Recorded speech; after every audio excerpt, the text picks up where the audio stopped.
इतिहाद India YouTube channel पर आप तमाम लोगों का स्वागत और बहुत बहुत खैर मकदम करता हूँ। इस वक्त हमारे साथ हमारे मेहमान खुसूसी सरदार दया सिंह साहब मौजूद हैं, जो ऑल इंडिया पीस मिशन के अध्यक्ष हैं। इस वक्त मौजूदा सूरत हाल, जो इस वक्त मुल्क की सूरत हाल है, लगातार नफ़रतों का माहौल पैदा किया जा रहा है। जगह जगह प्रोटेस्ट हो रहा है, जगह जगह वायलेंस की चीज़ें हमें देखने को मिल रही है। इन तमाम चीज़ों पर बातचीत करने के लिए आज मैं इनके साथ जुड़ा हूँ। आपका बहुत बहुत स्वागत और खैर मकदम करता हूँ। बहुत शुक्रिया आपका। बहुत सर, आप देख रहे हैं कि मुल्क में एक नफ़रत का माहौल पैदा किया जा रहा है, जगह जगह विरोध प्रदर्शन किया जा रहा है। मुल्क जो एक गंगा जमनी तहज़ीब की मिसाल दी जाती थी, लेकिन आज क्या हो गया इस मुल्क के अंदर कि जिसकी वजह से तमाम लोग बिखरे पड़े हैं, सबका काम काज सब बंद, इकॉनमी बिल्कुल ख़राब हो चुकी है। तो आपकी क्या राय है इसके अंदर? मेरा कहना ये है कि ये जो नफ़रत का माहौल हम आज देख रहे हैं, उस हालात से हम कैसे निजात पाएँ, ये सबसे बड़ा सवाल है। मैंने पिछले 40 साल के इतिहास को बहुत नज़दीक से देखा है।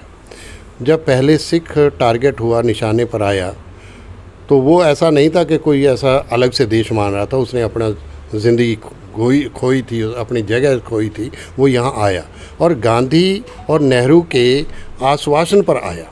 इसी तरह मुस्लिम और सिख का ही बंटवारा हुआ, चाहे वो बंगाल का बंटवारा हो, चाहे पंजाब का बंटवारा हो। उनकी कोई आकांक्षाएं भी थी, उनको ये भी था कि उनको विश्वास दिया जाए कि उनके धर्म का, उनकी संस्कृति का बाकायदा तौर पर उनके हक जो हैं, हकूक़ जो हैं, वो अवेलेबल रहें।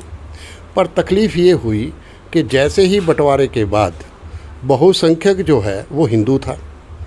हिंदू बहुसंख्यक के मन में कहीं ना कहीं धारणा, जो ख़ास तौर पर संघ के अंदर ये धारणा रही कि अगर मुस्लिम के लिए पाकिस्तान बन सकता है तो हिंदुओं के लिए हिंदू राष्ट्र क्यों ना बने। पर क्योंकि गांधी के मन में था कि ऐसा हमें राष्ट्र चाहिए जिसमें हिंदू भी हों, मुसलमान भी हों, सिख भी हों, ईसाई भी हों, सारे तरह के लोग उसमें समाहित हों। और इसी विचार को लेकर, चाहे वो सिख यहाँ रहे, चाहे वो मुसलमान यहाँ रहे, इस विचार को लेकर गांधी के पर गांधी को नथुराम गॉडसे ने मार दिया। और इसीलिए मारा ताकि ये जो सिख और मुस्लिम है, ये दो कौमें हैं जो हिंदू राष्ट्र के खिलाफ खड़ी हो जाएंगी, ये हिंदू राष्ट्र नहीं बनने देंगे। इसीलिए यही दोनों को टारगेट हुए।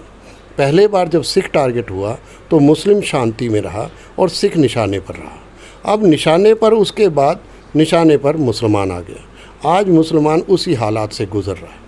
आज ये नफ़रत का माहौल इतना तेज़ी से बढ़ा है कि हमें नहीं एहसास था कि ये 2014 के बाद कोई ऐसी संस्कृति पैदा होगी जो हिंदू राष्ट्र, शायद उनके मन में ये रहा कि अब तो हिंदू राष्ट्र हमने लेना ही है, इसको बनाना है। तो जो उनके सामने आया तो वो ये था कि इस नफ़रत के माहौल को और बढ़ा दिया जाए। मुझे नहीं लगता कि जो ये हालात बने हैं कि मोहम्मद साहब के ख़िलाफ़ कोई बात कह दी जाए, तो वो क्यों कह दी जाए। जब कोई आदमी आपके ख़िलाफ़ कोई बात नहीं करता, ये नफ़रत का माहौल क्यों बने।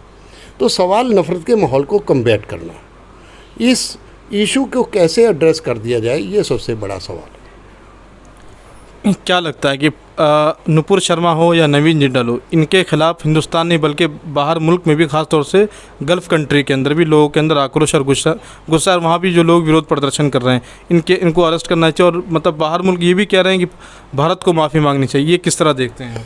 देखो, ये है कि ये बहुत सिंपल सा मसला था। अगर किसी ने ये अति उत्साहित होकर, जब टेलीविज़न पर लोग गए, इन्होंने अति उत्साह में आ गया कि जब भी कभी इनके प्रवक्ता ने बोलना, कभी किसी को मौलाना बोल देना, कभी किसी को कुछ बोल देना, कभी, मतलब इतने अति उत्साहित हो गए थे कि शायद ये देश अब हमने हाजिर कर दिया, अब ये हिंदू राष्ट्र बन गया, अब किसी की कोई हिम्मत नहीं रही। इस बात को इतने अति उत्साहित हो गए कि शायद इनको ये भी ध्यान में रहा कि हम मोहम्मद साहब के ख़िलाफ़ ये बात आवाज़ उठा देंगे। अगर मोहम्मद साहब के ख़िलाफ़ ही आवाज़ उठाई थी तो संघ को और बीजेपी के नेतृत्व को ये पहले ही फैसला कर लेना चाहिए था, उनके ऊपर कार्रवाई लेते और ये इशू ना उठता। ना अरब कंट्री से सामने आती, ना खाड़ी के देश सामने आते, ना कोई और कंट्री सामने आती, क्योंकि सवाल मोहम्मद साहब का है। अगर मोहम्मद साहब का सवाल ना आता तो कोई लिंचिंग पर किसी कंट्री ने कुछ नहीं कहा, किसी ने 370 पर कुछ नहीं कहा, किसी ने हिजाब पर कुछ नहीं कहा, किसी कंट्री ने कुछ नहीं कहा। पर अब आके जब सीधा मोहम्मद साहब को ही निशाने पर ले लिया तो वो बर्दाश्त से बाहर था। वो चाहे मुस्लिम हो, चाहे अब गुरु नानक के ख़िलाफ़ कोई बात करने लगे तो मेरे मन में भी आएगा कि गुरु नानक के ख़िलाफ़ क्यों बात कर रहा है।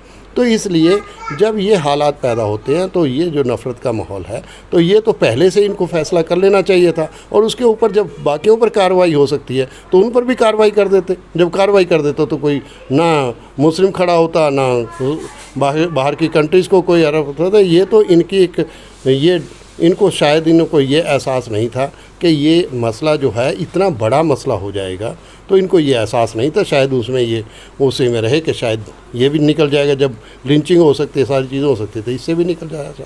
अच्छा, इस नफ़रत के माहौल के अंदर ऑल इंडिया पीस मिशन का क्या काम रहेगा? जिस आप बार बार हर विषय पर लिखते भी रहते हैं, मैं देखता रहता हूँ, लिखते रहते हैं आप।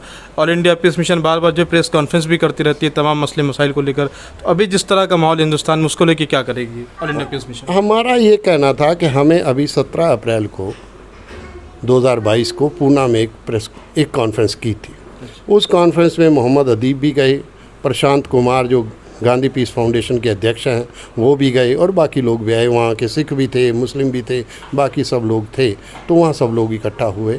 हमने अपनी बात कही कि ये जो माहौल अब बनता जा रहा है, इस माहौल पर हमें कम्बैट करना चाहिए। ये हेट मॉन्गरिंग जो है वो देश के लिए बहुत खतरा है। हेट मॉन्गरिंग पर हमें कम्बैट करना चाहिए, इसको रोकना चाहिए, इस पर नियंत्रण करना चाहिए। इस हालात में हमने 17 अप्रैल पर 17 अप्रैल के बाद जो हालात बने वो और ख़तरनाक हो गए।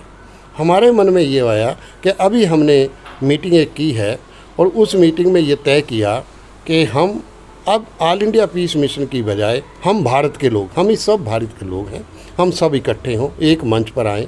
एक मंच पर आकर नफ़रत छोड़ो भारत जोड़ो का एक अभियान हम 8 और 9 अगस्त, जिस दिन अंग्रेज़ों भारत छोड़ो का ऐतिहासिक दिन है, उसी दिन ये 8 और 9 अगस्त को एक अभियान हम इनिशिएट करेंगे। हम भारत के लोग नफ़रत छोड़ो भारत जोड़ो का एक आह्वान दे रहे हैं, ताकि इसमें सभी लोग आएँ, मुस्लिम आए, हिंदू आए, सिख। कब करेंगे डेट? ये 8 और 9 अगस्त के भी। हाँ, कहाँ पर करेंगे? ये हमारा ये मानना है कि इसको गांधी पीस फाउंडेशन में ही रखा जाए, 2 दिन का सेमिनार रखा जाए, और वहीं से इस बात को उठा दिया जाए कि आज हमारे पास कोई और चारा नहीं। हम भारत के लोग ये शपथ लेते हैं, ये निर्णय करते हैं कि देश में इस नफ़रत के माहौल को हम ख़त्म करेंगे। तो सुना आपने ऑल इंडिया पीस मिशन अध्यक्ष के जो सरदार दया सिंह साहब, वो कह रहे थे कि नफ़रत छोड़ो और भारत जोड़ो, इस तहरीक को वो आगे बढ़ाएंगे, और गांधी पीस फाउंडेशन के अंदर ये प्रोग्राम वो करेंगे 8-9 अगस्त को। तो उम्मीद करते हैं कि इस मुल्क में अंदर जो नफ़रत का माहौल पैदा किया जा रहा है उसमें शांति और स्वभाव पैदा